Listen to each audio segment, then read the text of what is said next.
Boa noite a todos. Fui policial por décadas e essa experiência supera em muito todas as coisas horríveis que cheguei a testemunhar ao longo dos meus anos de trabalho. Decidi compartilhar isso porque já se passaram mais de 20 anos desde que aconteceu. Mas mesmo assim conto com muito respeito e ainda sinto um arrepio só de lembrar. Naquela época trabalhava com minha colega de patrulha, a quem chamaremos de Lídia. Éramos bons amigos, além de colegas de trabalho, e essa experiência marca o início da minha história. Foi uma noite de outubro, lembro-me bem porque estava muito frio e estava relampejando. Uma grande tempestade estava prestes a acontecer, com trovões intensos. Lembro-me de termos acabado de comprar hambúrgueres para jantar na própria viatura. Parecia que a noite estava tranquila, mas de repente tudo mudou. Por volta das 11 da noite, recebemos um alerta urgente para ir a um endereço na cidade. Não tínhamos muitos detalhes sobre a situação, apenas que a mulher que ligou para o serviço de emergência estava muito emocionada e chorando, o que dificultava que a operadora entendesse o que estava acontecendo. Quando chegamos à casa rapidamente, pois estávamos próximos, fomos os primeiros a chegar. Foi então que testemunhamos tudo o que aconteceu. Ao chegar, percebemos que era uma casa de um único andar.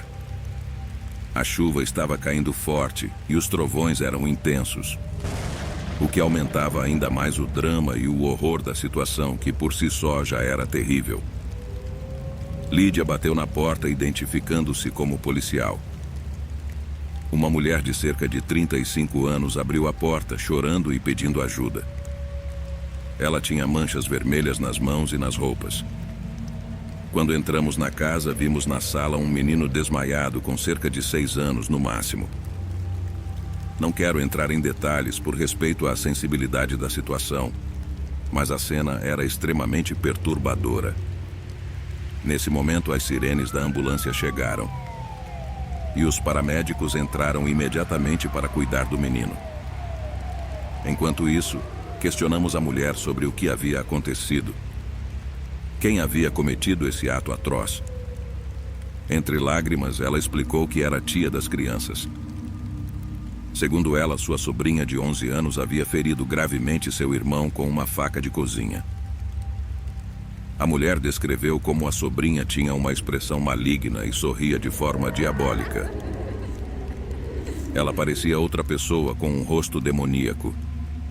A sobrinha, enquanto a mulher a repreendia, olhou para o irmão caído no chão e, de repente, sua expressão mudou para um olhar de susto.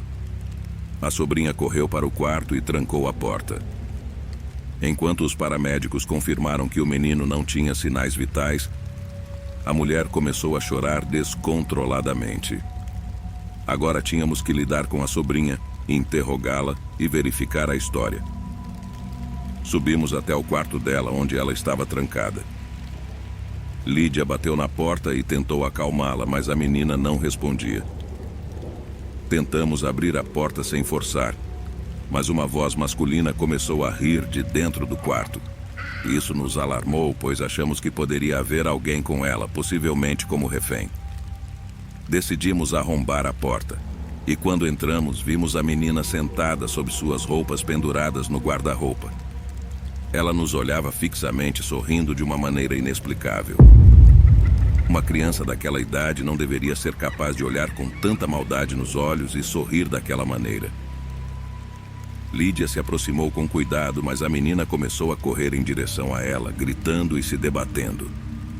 Tivemos que contê-la com dificuldade. A menina tinha manchas vermelhas por toda a roupa, assim como nas mãos e nos pés. Ficou evidente que ela estava de alguma forma envolvida com o que havia acontecido com seu irmão. Encontramos a faca de cozinha jogada debaixo do guarda-roupa. A menina foi levada para interrogatório, assim como sua tia e sua mãe, que foi notificada posteriormente. Ficou comprovado que a menina foi a responsável pelo crime e ela confessou. No entanto, ela disse algo que deixou todos perplexos. Ele me obrigou a fazer isso. Foram realizados exames psicológicos que não indicaram nenhum transtorno mental. A mãe admitiu que ela e seu parceiro praticavam rituais satânicos na casa. Em resumo, a menina foi levada para um abrigo de menores e a mãe ficou em liberdade. Não soube mais sobre o caso depois disso, mas considero que foi algo completamente paranormal. A menina, com seus olhos cheios de fúria e cinismo, juntamente com seu sorriso macabro, é algo que jamais pudemos explicar ou esquecer. Talvez ela estivesse possuída por um demônio, e é por isso que fez o que fez. A verdadeira natureza daquela noite fica a critério de vocês.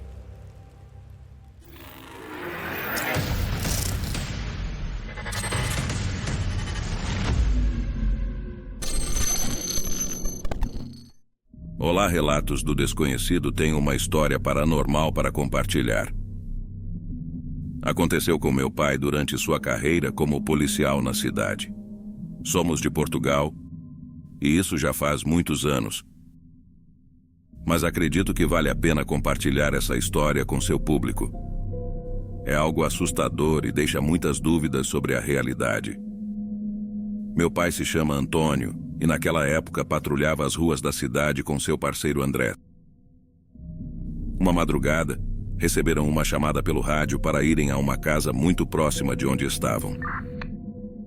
Alguns vizinhos daquela rua haviam ligado para emergências, dizendo que em uma casa que eles afirmavam estar abandonada, ouviam gritos sinistros de dentro.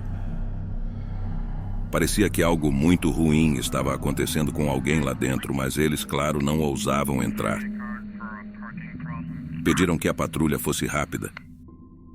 Meu pai, que estava dirigindo, acelerou para chegar ao local o mais rápido possível. Ele conta que quando entrou naquela rua, havia algumas pessoas lá que fizeram sinais para a patrulha se aproximar. Eram os mesmos vizinhos que haviam relatado o incidente. A maioria deles estava de pijama, pois já era altas horas da madrugada, embora ele não se lembre da hora exata. Meu pai e seu parceiro saíram da viatura e antes que os vizinhos pudessem dizer algo, meu pai ouviu o grito de uma mulher vindo daquela casa. A casa realmente parecia abandonada à primeira vista.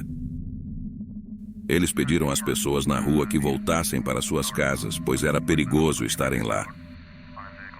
Se precisassem usar suas armas, eles avisaram que cuidariam disso. As pessoas tiveram que obedecer, mas muitos curiosos ainda olhavam pelas janelas. Meu pai e seu parceiro bateram na porta daquela casa, que estava em péssimas condições. Gritaram para que, se alguém estivesse lá, saísse e se entregasse, senão eles entrariam à força. Mas não receberam resposta. Apenas outro grito desesperado que, segundo meu pai, o arrepiou até os ossos. Era como se algo terrível estivesse sendo feito a uma mulher, causando-lhe muita dor. O parceiro de meu pai chutou a porta e ela caiu no chão, pois só precisava de um chute para derrubá-la de tão frágil que estava. Ambos entraram com suas lanternas e armas em mãos, iluminando cada canto da casa. Eles não viram nada no térreo, exceto por uma pilha de lixo e mau cheiro, teias de aranha por toda parte e pedaços de móveis antigos. O primeiro andar estava vazio, não havia pessoas nem animais no local. Mas de repente ouviram barulhos no andar de cima. Meu pai diz que parecia algo se arrastando, é a melhor maneira que ele pode descrever. E embora os gritos já não fossem audíveis, eles subiram as escadas devagar, seguindo os protocolos necessários em tais situações. Ao chegarem ao andar de cima, começaram a iluminar cada canto com suas lanternas, mas, para surpresa deles, não havia absolutamente ninguém lá. Meu pai relata que não havia onde se esconder nem janelas pelas quais alguém pudesse escapar, já que eles já estavam lá dentro quando o último grito foi ouvido.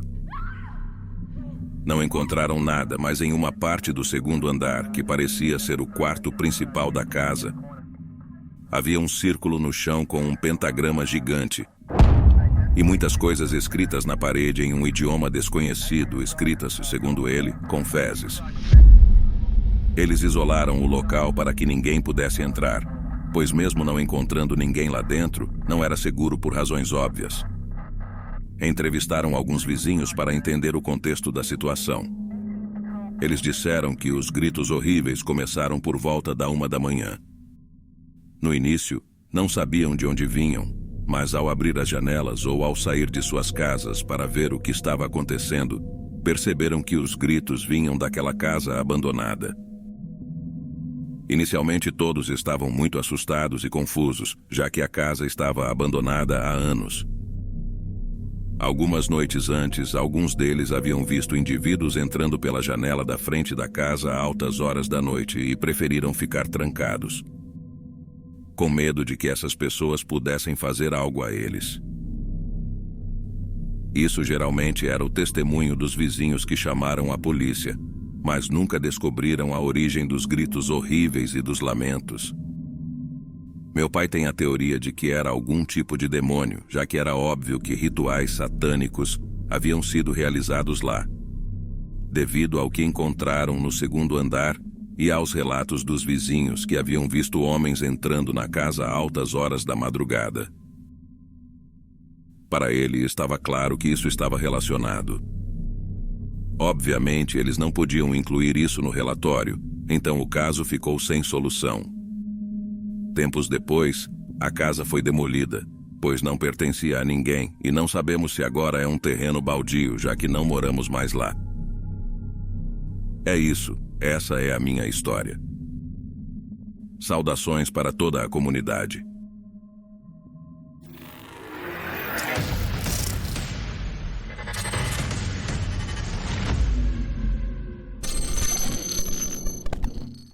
Essa história sempre me foi contada pelo meu tio, que foi policial local durante toda a sua vida. Agora ele está aposentado, mas tem muitos relatos e experiências, tanto boas quanto más ao longo de sua carreira profissional. Nesse trabalho, vemos tantas coisas. Ele costumava nos contar quase todas as suas experiências mais impactantes. Portanto, tenho muitas histórias para contar, mas desta vez quero compartilhar esta que foi uma das mais estranhas e ao mesmo tempo tristes que lhe aconteceu. Ele conta que uma noite estava na delegacia quando receberam uma ligação de uma garotinha que pedia ajuda para o seu irmão. A voz era muito doce, de uma criança com não mais do que 6 anos. Isso é o que ele descreveu no momento em que recebeu o alerta. Junto com seu parceiro, ele se dirigiu à residência que a garotinha havia indicado, embora eles realmente não soubessem o que estava acontecendo, já que a menina não disse muito, apenas que seu irmão precisava de ajuda, que seus pais eram maus e que eles deveriam se apressar. Eles chegaram à casa, que aliás ele diz que estava muito negligenciada, com muito lixo no quintal e grama por cortar. Eles tocaram a porta e um homem a abriu, mas só abriu alguns centímetros, de forma que não podiam ver para dentro, só podiam ver uma parte do seu rosto. Meu tio explicou que eles receberam uma chamada de emergência daquela residência. Disse também que uma menina estava pedindo ajuda para o irmão e pediu educadamente ao homem para deixá-los entrar para verificar se estava tudo bem. Ele percebeu que o sujeito ficou irritado e não queria deixá-los entrar. Quando ele disse de forma brusca que não havia nenhuma menina morando ali, meu tio e seu parceiro insistiram e disseram que, caso contrário, conseguiriam um mandado para entrar e as coisas ficariam piores. Assim, de forma amigável, conseguiram que o homem os deixasse entrar na casa. Na sala havia uma mulher sentada no sofá assistindo TV. Quando interrogaram a mulher e o homem, eles disseram que tinham apenas um filho, já que a filha deles havia falecido há alguns meses devido a uma doença não tratada. Depois de salvar o menino e seguir todo o protocolo que cabia a meu tio nessas situações, também foi confirmado que os pais estavam dizendo a verdade. A menina, que era a irmã mais velha do menor, havia falecido 2 meses atrás. Ela ligou para a polícia para ajudar o irmão. A chamada foi registrada nos arquivos de chamadas de emergência, onde meu tio pôde ouvir e verificar que, de fato, uma menina havia ligado pedindo ajuda para o irmão. Claro que isso está sob custódia da polícia, nunca veio à tona e não acredito que venha. É algo para o qual eles nunca encontraram nenhuma explicação. Apenas o paranormal.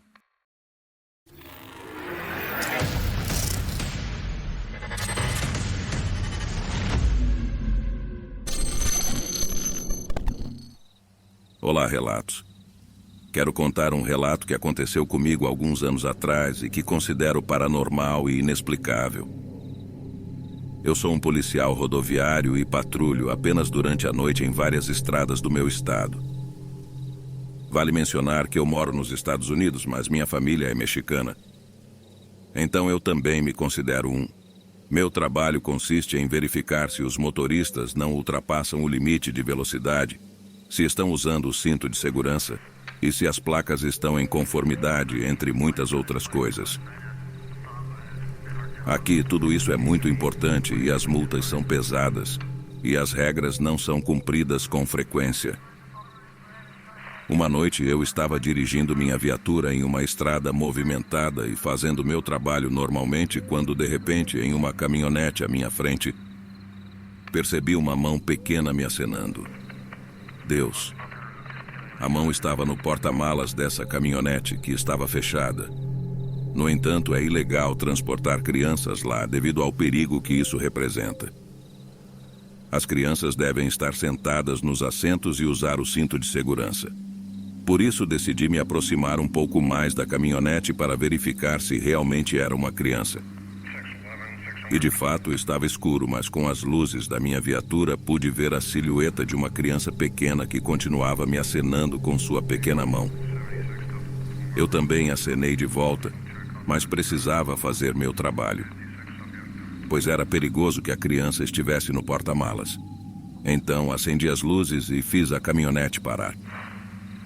Parei atrás deles, saí da viatura e fui até a caminhonete onde havia um casal de americanos, um homem e uma mulher, na casa dos 40 anos. Expliquei o motivo pelo qual os tinha parado e a primeira pergunta que o homem fez foi se havia algum problema. Quando mencionei que não podiam ter seu filho no porta-malas da caminhonete, eles ficaram muito surpresos. Enquanto eu olhava para trás, não consegui mais ver a criança. E foi quando eles me disseram que não havia mais ninguém com eles, só eles dois. Pedi para que saíssem do veículo para uma verificação mais detalhada, já que eu tinha certeza do que havia visto. No entanto, não havia criança lá. Não havia ninguém além deles dois. Eu pedi desculpas e insisti no que tinha visto, talvez fosse uma sombra. Mas eu tinha certeza de que tinha visto uma criança acenando do porta-malas da caminhonete. A esposa, de repente, disse: "Talvez seja o Josh. Esta caminhonete pertencia à minha irmã e nosso filho faleceu aqui, já que ele tinha problemas cardíacos e não conseguiu chegar ao hospital." Seu marido riu sarcasticamente, claramente cético em relação ao que sua esposa disse. Ele me pediu desculpas por isso e perguntou se podiam ir embora. Eu também me desculpei pelo erro e disse que sim. No dia seguinte, enquanto revisava as câmeras da viatura, vi a sombra que eu tinha visto. Confirmei que era real e não apenas imaginação minha. Realmente havia a sombra de uma criança acenando para mim do porta-malas daquela caminhonete. Revisei minuciosamente, até mesmo levantando os assentos, pois se tratava de uma criança que possivelmente estava em perigo. No entanto, não havia ninguém lá. Até hoje, isso me deixa pensativo, já que nunca tinha visto algo semelhante. Nunca tinha visto um fantasma em minha vida e que isso tenha acontecido em meu trabalho o tornou ainda mais dramático.